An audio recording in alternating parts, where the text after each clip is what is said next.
انسان اپنی زندگی میں دو قسم کے گھر بنانا چاہتا ہے، پہلی بار اینٹوں کا اور دوسری بار حوصلے کا۔ تو پاکستانیوں، آپ کے خیال میں کون سا گھر پہلے بنانا چاہیے؟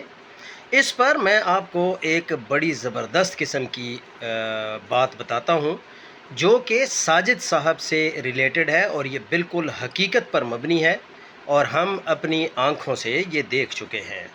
7 سال دبئی کی گرمی میں مزدوری کرتا رہا، گھر لوٹا تو بیوی نے کہا کہ ہمارے پاس کوئی بچت نہیں ہے۔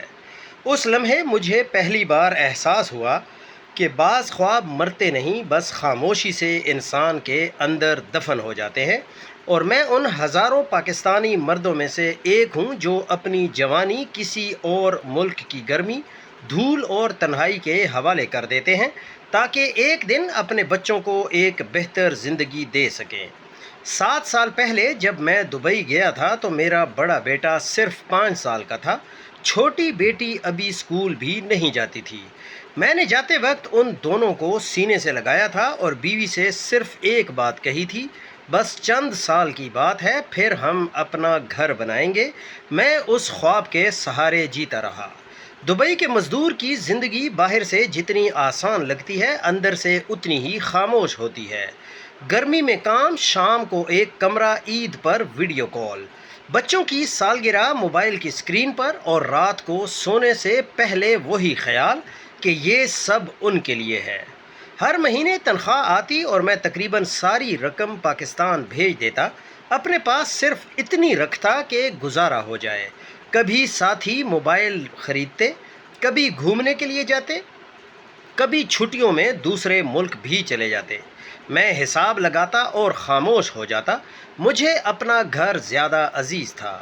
جب بھی بیوی سے بات ہوتی تھی، وہ پوچھ لیتا تھا میں کہ بچت ٹھیک چل رہی ہے نا، تو وہ ہنس کر کہتی آپ بس فکر چھوڑ دیں، سب سنبھال رکھا ہے۔ میں مطمئن ہو جاتا، کیونکہ اعتماد بھی محبت کی ایک شکل ہوتا ہے۔ پھر 7 سال گزر گئے، میں مستقل واپس آ گیا۔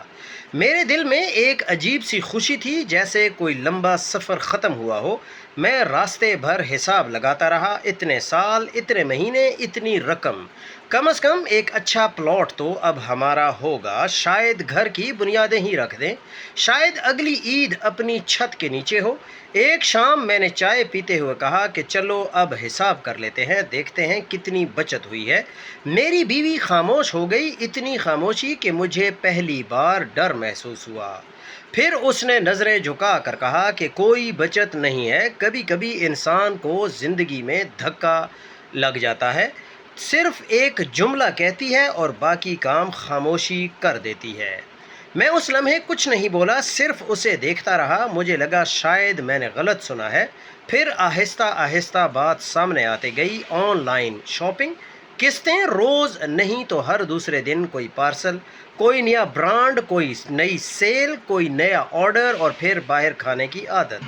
وہ رقم جو اینٹوں میں بدلنی تھی، وہ پیکٹوں، رسیدوں اور خالی ڈبوں میں بدل گئی تھی۔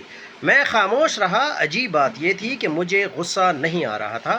شاید غصہ اس وقت آتا ہے جب انسان کے پاس کچھ بچا ہوا ہو۔ میرے اندر اس وقت صرف ایک وسیع خاموشی تھی، بالکل ویسی جیسے کسی پرانے گھر کو گرانے کے بعد رہ جاتی ہے۔ کسی نے شاید سچ کہا تھا کہ بعض دکھ روتے نہیں، وہ انسان کے اندر ایک خالی کمرہ بنا دیتے ہیں۔ اس رات میرے اندر بھی ایک کمرہ بن گیا تھا، بہت بڑا، بہت خاموش۔ میں اس کمرے میں دیر تک بیٹھا رہا، اپنے 7 سال دیکھتا رہا، عیدیں، تنہائیاں، اوور ٹائم، وہ سب خواب جو میں نے اپنی تھکن کے نیچے چھپا رکھے تھے۔ پھر میں نے اپنے بچوں کو دیکھا، بیٹا ہوم ورک کر رہا تھا، بیٹی اپنے رنگ بھر رہی تھی۔ انہیں کچھ معلوم نہیں تھا، انہیں یہ بھی نہیں معلوم تھا کہ ان کا باپ کا ایک خواب ابھی ابھی دفن ہوا ہے۔ اسی لمحے مجھے ایک بات سمجھ آ گئی کہ بچوں کا مستقبل خوابوں سے نہیں بنتا، فیصلوں سے بنتا ہے۔ میں نے بیوی سے کوئی جھگڑا نہیں کیا، کوئی طلاق نہیں دی، کوئی ڈرامہ نہیں کیا، صرف اگلے دن دوبارہ اپنا پاسپورٹ نکالا، دوبارہ ویزا لگوایا اور چند ماہ بعد دوبارہ پردیس چلا گیا۔ جانے سے ایک رات پہلے میرا بیٹا میرے پاس آ کر بیٹھ گیا۔ اس نے پوچھا کہ ابو آپ پھر جا رہے ہیں؟ میں نے مسکرا کر کہا کہ ہاں بیٹا، تاکہ ایک دن تمہیں نہ جانا پڑے۔ وہ شاید پوری بات نہ سمجھ سکا، مگر میں سمجھ گیا تھا۔ بعض آدمی زندگی میں دو بار گھر بناتے ہیں، پہلی بار اینٹوں کا اور دوسری بار حوصلے کا۔ میرا پہلا گھر بننے سے پہلے ٹوٹ گیا تھا اور اب میں دوسرا بنا رہا تھا، اور مجھے یقین تھا کہ یہ والا گھر اب کوئی نہیں گرا سکے گا۔